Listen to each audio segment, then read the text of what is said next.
नमस्कार, आप सभी का स्वागत है आपका अपना यूट्यूब चैनल नाद वाटिका पे। आज हम लोग पढ़ेंगे एस्टेट म्यूजिक के लिए थ्योरी का क्लास, जिसमें कि हम लोग को पढ़ना है सांगीतिक महत्वपूर्ण ग्रंथ और जाति गायन के बारे में। तो दोस्तों, वीडियो को लाइक सब्सक्राइब करें, शेयर करें। तो चलिए शुरू करते हैं आज का क्लास। आज हम लोग सबसे पहले पढ़ेंगे सबसे महत्वपूर्ण ग्रंथ नाट्यशास्त्र के बारे में। तो नाट्यशास्त्र जो ग्रंथ है उसके लेखक भरत मुनि है और रचना काल इसका 2 ईसा पूर्व से 4 ईस्वी तक दिया गया है और एनसीईआरटी में और 2 ईस्वी से 2 ईसा पूर्व से 2 ईस्वी तक इसका रचना काल माना गया है। भरत मुनि ऋषभ देव के पुत्र थे, ऐसा भगवत पुराण में बताया गया है। नाट्य का मतलब होता है नृत्य, गीत, वाद्य। नाट्यशास्त्र को नाट्य वेद या पंचम वेद भी कहते हैं। एग्जाम में प्रश्न बार बार आते हैं कि पंचम वेद किस ग्रंथ को कहा जाता है। तो पंचम वेद नाट्यशास्त्र को कहा जाता है। इसमें 3600 श्लोक और 36 अध्याय हैं, जिसमें कि 6 अध्याय जो है 28 से 33 तक जो अध्याय है उसमें सांगीतिक विवरण दिया गया है। 28वें अध्याय में वाद्य प्रकार, स्वर, श्रुति, मूर्छना, ग्रह, अंश, न्यास, अपन्यास, ये सारे 28वें अध्याय में विस्तृत वर्णन किया गया है। 29वें अध्याय में वर्ण, अलंकार, धातु, विभिन्न प्रकार का वीणा गायन और वादकों का वर्णन 29वें अध्याय में दिया गया है। और 30वें अध्याय में सुशिर वादों का वर्णन है। सुशिर वादों का वर्णन एग्जाम में बार बार पूछा जाता है कि सुशिर वादों का वर्णन किस अध्याय में है, तो ध्यान में रखिएगा। उन सुशिर वादों का वर्णन 30वें अध्याय में है। 31वें अध्याय में ताल का विस्तृत वर्णन और ताल के 10 मात्रा और ताल व्यंजनम के बारे में 31वें अध्याय में दिया गया है। तो ताल का विस्तृत व्याख्या 31वें अध्याय में और 32वें अध्याय में गायक वादकों के गुण अवगुण के बारे में दिया गया है और ध्रुवा के भेद। 33वें अध्याय में अवनद वाद का चर्चा किया गया है। 33वें अध्याय में अवनद वाद का चर्चा और 6वां अध्याय जो है उसमें रस से संबंधित जानकारी दी गई है और 7वां अध्याय में भाव से संबंधित जानकारी दी गई है। 6ठे और 7वें अध्याय में रस और भाव की जानकारी दी गई है। नाट्यशास्त्र पर टीका अभिनव गुप्त के द्वारा अभिनव भारती नाम से लिखा गया। अभिनव गुप्त के द्वारा अभिनव भारती नाम से नाट्यशास्त्र पर टीका लिखा गया। नाट्यशास्त्र को भारतीय संगीत का एक प्रमाणिक ग्रंथ माना जाता है। गंधर्व गान, ग्राम, मूर्छना, स्वर्ण, वर्ण, अलंकार, तान, गीति, श्रुति, जाति, स्वर साधारण, जाति साधारण आदि का विस्तार से बताया गया है। आदि के बारे में विस्तार से बताया गया है नाट्यशास्त्र ग्रंथ में। इसमें चतुर्विध वर्गीकरण का उल्लेख है। तत्वाद, अवनदवाद, सुशिरवाद, घनवाद, ये सारे वाद के बारे में चतुर्विध वाद वर्गीकरण का उल्लेख नाट्यशास्त्र ग्रंथ में मिलता है। और 18 जातियों का रसानुकूल प्रयोग, 18 जातियों के बारे में भी नाट्यशास्त्र ग्रंथ में मिलता है। नाट्य का एक विशेष अंग नृत्य है। जैसे कि नृत्य नाट्य का अंग है। नृत्य 3 अंग है नाट्य का। नाट्य और नृत्य का पद संचालन और नृत्य मतलब होता है अंग संचालन और नाट्य का मतलब होता है भाव अभिनय। ये 3 अंग है नृत्य का। नाट्यशास्त्र के संकल्प में वंशज, कोहल, दत्तिल, सांडिल, नाट्यशास्त्र में कोहल, दत्तिल, सांडिल के बारे में दिया गया है। ऐसा माना गया है कि कोहल दत्तिल के बाद ही नाट्यशास्त्र ग्रंथ का रचना हुआ है। भरत मुनि ने 2 वीणा का प्रयोग किए, जिसमें कि पहला वीणा था ध्रुवा वीणा और अचल वीणा और चल वीणा। अचल वीणा को ही ध्रुवा वीणा कहा गया और अध्रुवा वीणा को चल वीणा कहा गया। भरत के वीणा पर 7 तार और सारंग देव ने वीणा पर 22 तार। अब है विदेशी रूप से देसी रागों का वर्णन मिलता है। रचना काल के बारे में 6 से 8 ईस्वी दिया गया है। लेखक इसके मतंग मुनि हैं। विदेशी ग्रंथ के लेखक मतंग मुनि हैं। यह खंडित रूप से मिलता है। इसके 8 अध्याय हैं। मतंग मुनि ने 2 प्रकार के संगीत माने। पहला मार्गी संगीत, शास्त्रों के नियम में बंधा हुआ। जो शास्त्र के नियम में बंधा हुआ होता है उसे हम मार्गी संगीत कहते हैं। और एक होता है देसी संगीत, जिसमें कि लोक रंजन के लिए, मनोरंजन के लिए जनमत संगीत के नाम से देसी संगीत को बोला गया है, जिसमें कि लोक को रंजन के लिए बनाया गया है, मनोरंजन के लिए बनाया गया है और जनमत संगीत है ये देसी संगीत। इसमें जाति के 10 लक्षण, 7 गीतियाँ जैसे कि शुद्धा, भिन्ना, गौरी, बेसरा, साधारणी। मतंग मुनि ने 7 गीतियाँ माने हैं। शुद्धा, भिन्ना, गौरी, बेसरा, साधारणी, भाषा और विभाषा। मूर्छना का 12 मूर्छना बाद मतंग मुनि ने माने हैं। जाति के 10 लक्षण माने और मतंग मुनि ने 7 गीतियाँ माने। शुद्धा, भिन्ना, गौरी, बेसरा, साधारणी और भाषा विभाषा 2 जाति और ये 2 गीतियाँ ये ज़्यादा माने।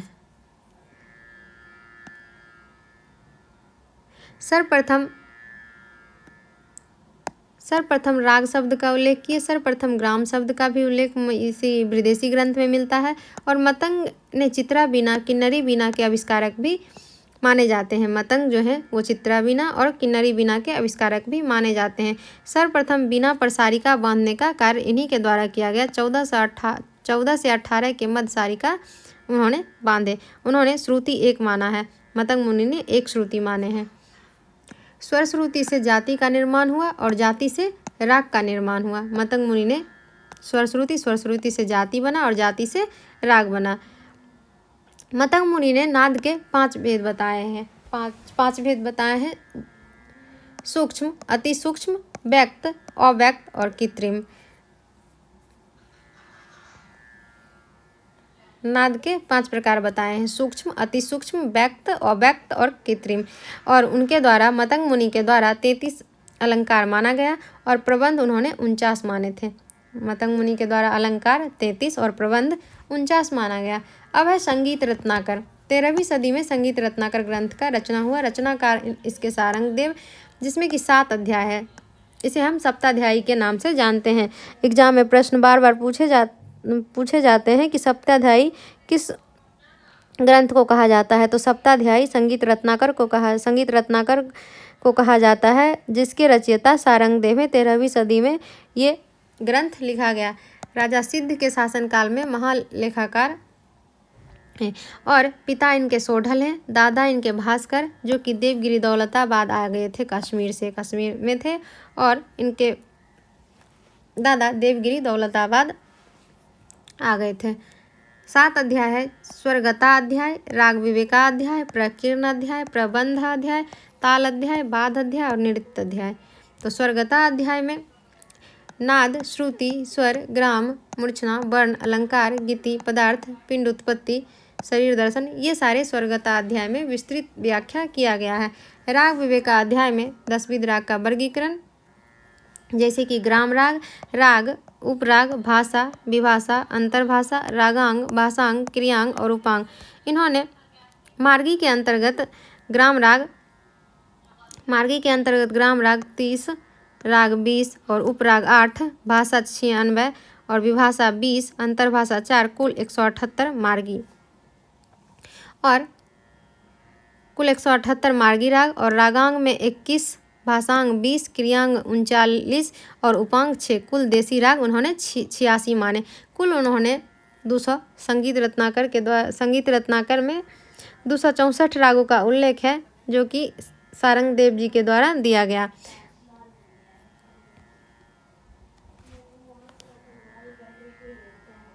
पांच गीतियां हैं, जैसे कि शुद्धा, भिन्ना, गौरी, बेसरा, साधारणी। 7 शुद्ध जाति और भिन्ना 5 और गौरी 5 और बेसरा 8 और साधारणी 7। इसी से 30 ग्राम रागों का निर्माण हुआ। अब है प्रकीर्ण अध्याय। प्रकीर्ण अध्याय में गायक वादकों के गुण, दोष, गमक 15 प्रकार का और अस्थाई 96 प्रकार का, आलाप्ति और वृंद गान के बारे में प्रकीर्ण अध्याय में दिया गया है। गायक वादकों के गुण, दोष, गमक 15 प्रकार का और अस्थाई 96 प्रकार का, आलाप्ति और वृंद गान के बारे में भी प्रकीर्ण अध्याय में दिया गया है। अब है प्रबंध अध्याय, जिसमें कि प्रबंध का विस्तृत वर्णन किया गया है। प्रबंध उन्होंने 75 माने थे। सूड प्रबंध 15, आली क्रम 24 और बी प्रकीर्ण 36। सूड प्रबंध 15 माने थे, आली क्रम 24 और बी प्रकीर्ण 36। सूड प्रबंध दो प्रकार का होता है, सालग सूड और शुद्ध सूड। सालग सूड उन्होंने 7 माने थे और शुद्ध सूड 8। इस प्रकार उन्होंने 75 प्रबंध माने। प्रबंध के कुल 6 अंग हैं: स्वर, विरुद्ध, पद, ताल, पाठ, तेनक। प्रबंध के कुल 6 अंग हैं। एग्जाम में प्रश्न पूछा जाता है कि प्रबंध के कितने अंग हैं, प्रबंध के कितने धातु हैं, तो ये सारे प्रश्न आप लोग ध्यान में रखिएगा। प्रबंध के 4 धातु होते हैं: उद्ग्राह, मेलापक, ध्रुव, आभोग। उद्ग्राह, मेलापक, ध्रुव, आभोग। प्रबंध के 6 अंग: स्वर, विरुद्ध, पद, ताल, पाठ, तेनक। अब है ताल अध्याय। तालों का वर्णन, जिसमें कि है मार्ग ताल और देसी ताल। ताल के 10 प्राण होते हैं: चचपुट, चाचपुट, षटपिता पुत्रक, समवेष्टिका और उद्घट, जो कि मार्ग ताल है। बाद अध्याय में 4 प्रकार का बाद वर्गीकरण, जैसे कि तत्वाद, अवनदवाद, सुशिरवाद, घनवाद। तत्वाद तार के माध्यम से स्वर उत्पत्ति, जैसे कि बीना के गुण दोष, ये सारे तत्वाद हैं। सुशिरवाद में बांसुरी, बांसुरी के लक्षण, फूंक मार कर बजाने वाला, पाविका, मुरली, मधुकारी, कहला, तुनुंकिनी, ये सब चर्चा बाद अध्याय में किया गया है। चुंका, श्रृंग, शंख। अवनदवाद में है पीट कर बजाए जाने वाले, पीट कर जिसे हम बजाते हैं उसे अवनदवाद कहा जाता है। अवनदवाद के गुण दोष सारे इस अध्याय में चर्चा किए गए हैं। घनवाद ठोस पर ठोस वस्तु से प्रहार करने पर जो ध्वनि उत्पन्न होती है वो घनवाद कहलाता है, जैसे कि घंटा। तो ये सारे चतुर्विध बाद वर्गीकरण के बारे में भी ताल अध्याय में दिया गया है। अब है नृत्य अध्याय, जो कि 2 विभाग हैं: नाट्य की उत्पत्ति और रस संबंधी विवरण। नाट्य की उत्पत्ति और रस संबंधी विवरण भी नृत्य अध्याय में दिया गया है। दक्षिणी और उत्तरी भारतीय संगीत का आधार ग्रंथ है ये संगीत रत्नाकर जो ग्रंथ है, ये दक्षिणी और उत्तरी भारतीय संगीत का एक आधार ग्रंथ है। इस पे 7 टीका लिखा गया। सिंह भूपाल के द्वारा सुधा कलश, जो कि 14वीं सुधा कलश लिखे, सिंह सुधा कलश नाम से, जो कि 14वीं सदी में लिखा गया। सिंह भोपाल के द्वारा टीका लिखा गया था। और कलानिधि नाम से कलीनाथ के द्वारा लिखा गया, जो कि 15वीं सदी में लिखा गया। एक है गंगाधर टीका, जो कि हिंदी भाषा में है। तो अब हम लोग पढ़ेंगे जाति गायन।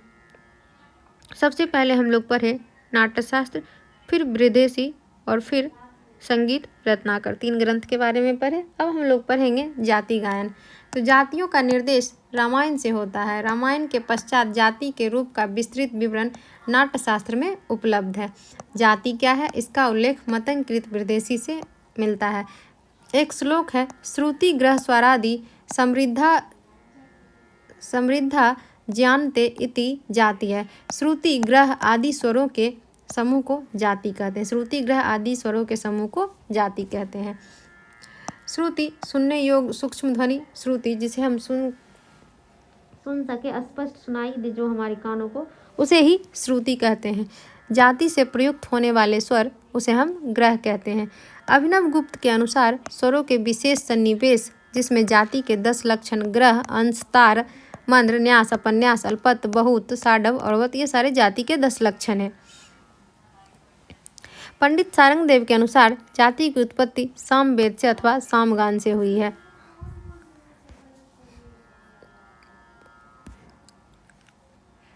जाति में प्रयुक्त स्वर संख्या के अनुसार जातियों को 3 भागों में विभाजित किया गया है। स्वर संख्या के अनुसार जातियों को 3 भागों में विभाजित किया गया है: संपूर्ण, साडव और औरव। जातियां मार्ग तालों में निबद्ध होती है। मार्ग ताल है चचपुट, चाचपुट, पंचपानी, षटपिता पुत्रक और उद्घट। जाति गायन आरंभ में द्रुत लय, फिर मध्य लय और बाद में विलंबित लय में गाया जाता है। जाति गायन में सबसे पहले द्रुत लय, फिर मध्य लय और फिर बाद में विलंबित लय। कुल 18 जातियां हैं, जिसमें कि षडज ग्राम से और मध्यम ग्राम से। 7 जातियां जो था वो षडज ग्राम से था और 11 जातियां मध्यम ग्राम से। 7 जातियां में 4 शुद्ध जाति से और 3 विकृत जाति से। तो 4 शुद्ध जाति से था साडजी, आसारवी, धैवती और नैषादी, और 3 जातियां था विकृत से, जो कि षडज कैसकी, षडजोदिच्वा और षडज मध्यमा। तो ये 4 षडज ग्राम का 4 शुद्ध जाति और षडज ग्राम का 3 विकृत जाति। अब है मध्यम ग्राम में 3 शुद्ध जाति और 8 विकृत जाति था। शुद्ध में था गंधारी, मध्यमा, पंचमी, जो कि मध्यम ग्राम का शुद्ध जाति था। और 8 जाति जो था वो विकृत था, गंधारोदिचवा, रक्तगंधारी, गंधार पंचमी, मध्यमोदिचवा, नंदयंती, करमारबी, आंध्री, कैसकी, ये सारे 8 जातियाँ जो कि मध्यम ग्राम का विकृत जातियाँ था। तो 18 जातियों में 7 शुद्ध जाति, 7 षडज ग्राम से और 11 मध्यम ग्राम से, और 4 जाति शुद्ध षडज ग्राम का शुद्ध जाति और 3 विकृत जाति, और मध्यम ग्राम में विकृत में 8 और शुद्ध में 3। शब्द युक्त तालबद्ध स्वर लेखों को संगीत रत्नाकर में आक्षिप्तिका की संज्ञा दी गई है। शब्द युक्त तालबद्ध स्वर लेखों को संगीत रत्नाकर में आक्षिप्तिका की संज्ञा दी गई है। जाति के 10 लक्षण हैं, जैसे कि ग्रह, अंश, न्यास, अपन्यास, अल्पत्त, बहुत, औरवत, सारवत, मंद्र और तार। सारंगदेव के अनुसार 13 लक्षण है। 11वां संन्यास और 12वां विन्यास और 13वां अंतर्मार्ग। इन्होंने जाति के 3 लक्षण को बाद में जोड़ दिए, संन्यास, विन्यास और अंतर्मार्ग। सभी विद्वानों ने जाति राग के 10 लक्षण माने हैं, लेकिन सारंगदेव जी ने 13 लक्षण माने हैं। उन्होंने 13 लक्षण माने। आधुनिक भारतीय संगीत को रागदारी संगीत बोला जाता है। जाति के लक्षण है ग्रह। पहला है ग्रह। जाति गायन का प्रारंभिक स्वर होता था ग्रह स्वर। भरत जी ने नाट्य शास्त्र में अंश स्वर को ही ग्रह स्वर बोले हैं। ग्रह स्वर की संख्या 63 मानी गई है। अंश स्वर अन, नाम, वादी स्वर, मूल स्वर, प्राण स्वर, जीव स्वर, ये सारे अंश स्वर हैं। यह महत्वपूर्ण स्वर है, इसका बार बार प्रयोग होता है और इनकी संख्या 63 मानी गई है। अंश स्वर। न्यास स्वर क्या होता है? तो जिस स्वर पर गीत की समाप्ति होती थी वह स्वर न्यास स्वर कहलाता था। लेकिन आधुनिक समय में न्यास का मतलब होता है ठहरना, रुकना, जिस स्वर पे हम लोग ठहराव करते हैं। न्यास की स्वर की संख्या 21 मानी गई है। अपन्यास स्वर, जिस स्वर पर गीत के मध्य भाग की समाप्ति होती थी उस स्वर को अपन्यास का स्वर कहते थे। अपन्यास स्वर में जिस स्वर पर गीत के मध्य भाग की समाप्ति होती थी उसे हम अपन्यास स्वर कहते थे। अपन्यास स्वर की संख्या 56 है। और अल्पत जिसका कम प्रयोग होता है, जिसका अल्प और बहुत कम प्रयोग होता है। जिस जाति गायन में जिस स्वर का अल्प प्रयोग हो उसे हम अल्पत्त स्वर कहते हैं। अल्पत्त 2 प्रकार के होते हैं, लंघन स्वर और अनाभ्यास स्वर। लंघन स्वर होता है जिस स्वर को लांघ कर जाते हैं, आरोह अवरोह में जिस स्वर पर प्रयोग नहीं करते हैं उसे हम लंघन कहते हैं। और अनाभ्यास जिस स्वर पर अभ्यास कम किया जाता है उसे हम अनाभ्यास कहते हैं।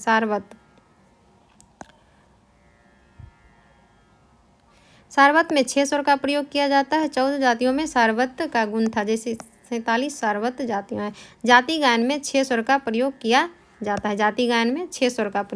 जाता है। सारवत में और औरवत में 5 स्वर का प्रयोग किया जाता है। जाति गायन में 7 स्वर का लोप होना या जाति गायन में 5 स्वरों का प्रयोग होना। 7 स्वर में 2 स्वर का लोप होना। जाति गायन में 7 स्वर में 2 स्वर का लोप होना। 7 स्वर में 2 स्वर का लोप होना या जाति गायन में 5 स्वर का प्रयोग होना, ये औरवत कहलाता है। औरवत सिर्फ 10 जातियों में होता है। औरवत पर आधारित 30 जातियाँ थी। और सारवत पर आधारित 14 जातियाँ थी। औरवत पर आधारित 30 जातियाँ थी। अब है मंद्र। मंद्र क्या होता है? तो नीचा मंद्र सप्तक में गायन और तार ऊंचा तार सप्तक में गायन, ये सारे जाति के लक्षण हैं। सारंगदेव जी ने 13 लक्षण माने, जो कि संन्यास, भिन्यास और अंतर्मार्ग। संन्यास में जाति के प्रथम खंड की समाप्ति जिस स्वर पर होती है, प्रथम खंड पर जिस स्वर की समाप्ति होती है उसे हम क्या कहते हैं? संन्यास कहते हैं, जाति के प्रथम खंड की समाप्ति। और विन्यास में जाति के विभिन्न खंडों की समाप्ति होती है। उसे हम विन्यास स्वर कहते हैं। अंतर्मार्ग क्या होता है? जिसे हम आविर्भाव तिरोभाव दिखाते हैं। आविर्भाव तिरोभाव दिखाना अंतर्मार्ग। अंतर्मार्ग में हम जाति के राग के आविर्भाव और तिरोभाव दिखाते हैं, तो वो अंतर्मार्ग। तो सारंगदेव जी ने 13 लक्षण माने। प्रश्न बार बार एग्जाम में पूछा जाता है कि 13 लक्षण किनके द्वारा माना गया, तो सारंगदेव जी के द्वारा 13 लक्षण जाति का माना गया। ऐसे 10 लक्षण प्रचलन में है। तो दोस्तों वीडियो पसंद आए तो लाइक सब्सक्राइब करें, शेयर करें, और किसी को हैंड रिटन नोट्स चाहिए तो इस नंबर पे व्हाट्सअप करें या फिर डिस्क्रिप्शन में लगे व्हाट्सअप लिंक पर आप लोग ज्वाइन कर सकते हैं। धन्यवाद।